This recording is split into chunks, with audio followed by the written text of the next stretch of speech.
Diagnostiqué d'une maladie qui le tuait lentement, son seul échappatoire à cette cruelle réalité était un jeu auquel il jouait jour et nuit jusqu'à son dernier souffle. Mais il s'est réveillé à l'intérieur de ce même jeu, sans rien, sans statut, sans pouvoir. Désormais piégé dans le monde où il s'était autrefois réfugié, il doit se battre, survivre et s'élever pour conquérir le royaume qui est devenu sa nouvelle réalité. Cette histoire tourne autour de Takuto, qui adore jouer à un jeu de stratégie et de gestion d'empire appelé Eternal Nation. Même s'il est cloué au lit à l'hôpital, il passe ses journées à jouer à Eternal Nation et meurt littéralement en jouant. Cependant, ce n'est pas la fin pour lui, car quelques secondes plus tard, il se retrouve dans une forêt, assis sur un trône dans une ruine ancienne. Et la première chose qu'il remarque, c'est la fraîcheur de l'air. Une femme s'approche de lui et lui demande s'il est enfin réveillé. Lorsqu'elle lui montre son visage, il la reconnaît immédiatement comme étant Atu, un personnage elfique du jeu Eternal Nation. Atu s'adresse à Takuto en l'appelant « Votre Majesté », ce qui laisse Takuto perplexe. Comme Takuto est un grand fan d'anime, il se rend compte qu'il a dû être transporté dans le monde d'Eternal Nation. Mais que doit-il faire maintenant? Normalement, le seul être qu'Atu appelle « roi » est le seigneur de Minogra, la nation que Takuto dirigeait lorsqu'il jouait au jeu. Atu reprend la parole, s'adressant cette fois à Takuto en l'appelant Takuto-sama. Elle déclare que Takuto est le tout premier joueur à avoir terminé le niveau de difficulté cauchemar en utilisant Minogra, la civilisation la plus difficile. Selon elle, Takuto figure dans le classement, ce qui lui confère le statut de joueur légendaire. Takuto est encore plus confus maintenant. Comment ce personnage de jeu peut-il avoir des informations qui dépassent le 4e mur? Atu révèle qu'elle se souvient de toutes les victoires et défaites de Takuto, de chaque mot qu'il lui a dit à travers son écran d'ordinateur, et en gros de tout le parcours qu'ils ont partagé ensemble jusqu'à présent. Takuto est submergé par les larmes en apprenant cela. Il exprime à quel point il est heureux de pouvoir parler à Atu. Son personnage préféré dans ce jeu, et en réponse, Atu déclare qu'elle ressent exactement la même chose. Cela n'explique toujours pas comment il est arrivé ici. Takuto demande donc à Atu si c'est elle qui l'a amené ici. Atu prétend n'en avoir aucune idée, car elle aussi s'est retrouvée à cet endroit il y a quelques minutes. Elle est toutefois certaine d'une chose, c'est qu'il se trouve dans un monde qui ressemble à celui des nations éternelles. Peu importe où il se trouve, Atu est heureuse d'avoir enfin rencontré son véritable roi. Et en lui tenant les mains, elle l'encourage à recommencer leur voyage à zéro avec elle. Elle exprime son désir de construire un autre empire avec Takuto, où ils ne vivront qu'à eux deux. Et Takuto, qui n'a aucun autre but dans la vie, accepte de partager son objectif. Alors que Takuto tend la main pour lui serrer la main, Atu se comporte comme son véritable personnage non-joueur, se présentant comme Sludge-Atu, une enfant illégitime du monde en ruine. Et elle jure qu'à partir de cet instant, son esprit, son âme et son corps appartiennent à Takuto. Atu est censé être un personnage maléfique, mais c'est vraiment cliché et cela met Takuto et Atu mal à l'aise. Mais Takuto se joint au jeu de rôle, déclarant qu'avec son bras droit, Atu, il établira un empire qui sera connu comme l'empire le plus maléfique, Minogra. Takuto demande à Atu si elle se souvient de ce que l'empire de Minogra doit faire en premier, et elle répond fièrement qu'ils doivent s'enfermer comme de purs reclus pour éviter d'être détectés par des étrangers. Pour ce faire, Takuto invoque un éclaireur de production d'urgence, un insecte aux longues pattes. Comme Minogra est une civilisation qui règne sur le mal et la ruine, toutes les créatures ont l'air répugnantes, y compris cet éclaireur. Quoi qu'il en soit, Takuto ordonne à l'éclaireur de vérifier les environs, et Atu précise qu'il ne doit pas décevoir le roi. L'éclaireur obéit immédiatement aux ordres. Et il part en mission. Takuto révèle qu'il est capable de voir ce que voit l'éclaireur, ce qui fait prendre conscience à Takuto et Atu que dans ce monde, les choses se passent exactement comme dans le jeu. Takuto prend un moment pour expliquer comment il a invoqué l'éclaireur. Son pouvoir magique total est actuellement de 200, et pour invoquer l'éclaireur, il a utilisé 1 heure de l'après-midi. Il se demande ce qu'il devrait faire avec le pouvoir magique restant. Il peut établir une base en utilisant 20 mégapixels, mais en même temps, il se demande s'il devrait invoquer un guerrier à des fins défensives. Malheureusement, cela coûte bien plus que la puissance magique totale actuelle de Takuto. Dans le jeu, Atu est une unité héroïque, ce qui la rend forte au combat, mais son niveau de puissance n'est que de 3, car ils viennent juste de commencer à jouer. Quoi qu'il en soit, ils continuent leur chemin, et grâce à la reconnaissance de l'éclaireur, Takuto se fait une bonne idée de son environnement, qui est principalement constitué d'arbres à perte de vue. Cela rend l'endroit parfait pour la base de Minogra, mais Tatu trouve étrange qu'il n'y ait ni faune ni nourriture à proximité. Comme il est trop risqué pour eux de se déplacer, Takuto décide d'envoyer l'éclaireur vérifier la zone dans un rayon encore plus grand. Atu est triste de ne pas être utile à son roi, mais Takuto lui dit que sa simple présence à ses côtés lui suffit.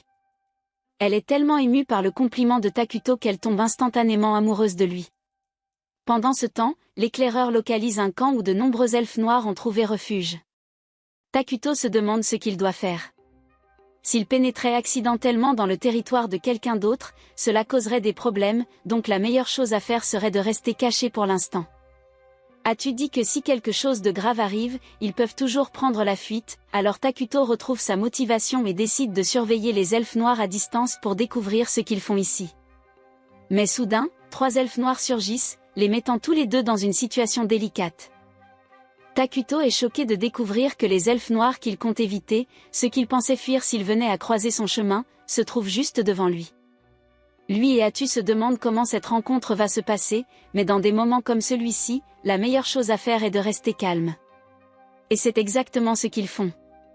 Pendant ce temps, les elfes noirs n'ont même pas l'intention de tuer qui que ce soit, ils ont simplement été chassés de la ville où ils vivaient.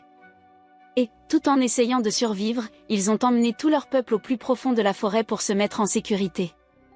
Après un long voyage, ils parviennent à trouver un endroit où se reposer dans cette terre maudite.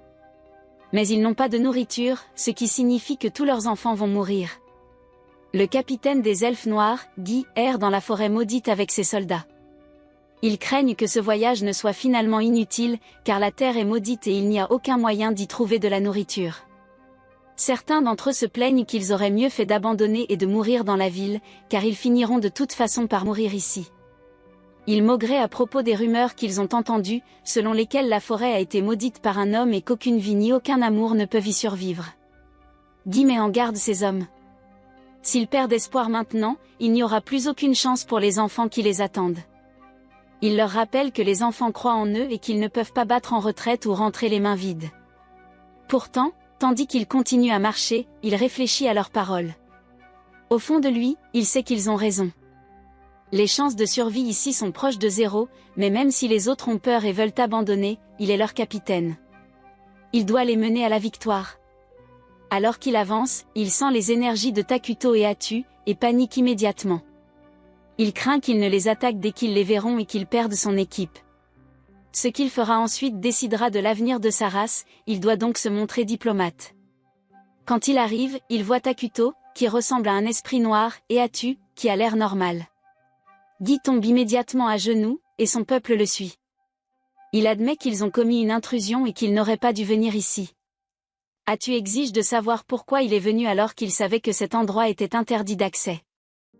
Guy explique tout, comment leur ville les a bannis, comment ils ont dû fuir sans préparation, le long voyage, les enfants affamés qui attendent dans la forêt. Il est anxieux, surtout parce qu'Atu ne cesse de lui lancer des regards froids. Il pense qu'ils vont le tuer, mais Takuto lui demande alors s'il a faim. Guy ne répond pas tout de suite, mais Atu le presse de répondre à son maître. Il répond donc oui. Instantanément, Takuto lui donne plusieurs pommes. C'est la première fois que Guy voit une pomme. Il ne sait même pas que c'est un aliment. Takuto lui dit qu'elle est juteuse à l'intérieur et qu'il va l'apprécier. Guy hésite, se demandant si c'est sans danger, mais lorsqu'il se retourne, il voit que ses soldats sont déjà en train de manger. Atu lui dit de manger aussi, mais il est toujours indécis. Takuto lui donne également des poires. Guy commence alors à douter des intentions de Takuto. Les elfes noirs n'ont jamais été une race aimée. Ils sont toujours confrontés à l'hostilité, alors voir quelqu'un les aider librement lui semble anormal. Il dit à Takuto qu'il préfère ramener la nourriture à ses enfants dans la forêt. Avant même qu'il ait pu finir, Takuto lui donne encore plus de fruits. Il est choqué et reconnaissant. Pendant ce temps, les enfants dans la forêt sont à l'article de la mort, espérant silencieusement que de l'aide arrive. Ils sentent une odeur familière, et ils ont raison. Guy et son équipe sont de retour. Non seulement de retour, mais de retour avec toute la nourriture et l'espoir dont ils ont besoin. Guy leur dit de se préparer pour un festin, et tout le monde se met à table. Les enfants affamés mangent et se remettent. L'un des elfes demande à Guy où il a trouvé la nourriture, mais Guy ne s'attarde pas sur les détails. Il dit simplement que le destin leur a souri, mais dans son esprit, il repense sans cesse à la silhouette effrayante qu'il a rencontrée plus tôt. Après avoir mangé, tout le monde dort profondément tandis que Guy veille près du feu, réfléchissant à tout ce qui s'est passé. L'un des anciens, Moltar, le tire de ses pensées. Moltar le remercie pour ses efforts, mais dit que le fruit n'a pas le goût de tout ce qu'il a mangé auparavant. Il a vécu 200 ans et n'a jamais goûté quelque chose de semblable. Guy est d'accord. Quand il l'a mangé, il avait aussi un goût différent.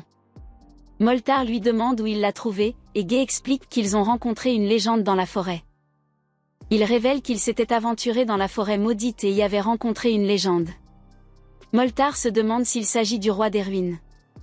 Selon les contes anciens, un roi des ruines apparaîtrait lorsque le monde serait surpeuplé, détruirait tout et le replongerait dans les ténèbres. Mais personne ne sait si c'est vrai, car personne ne l'a jamais vu de ses propres yeux.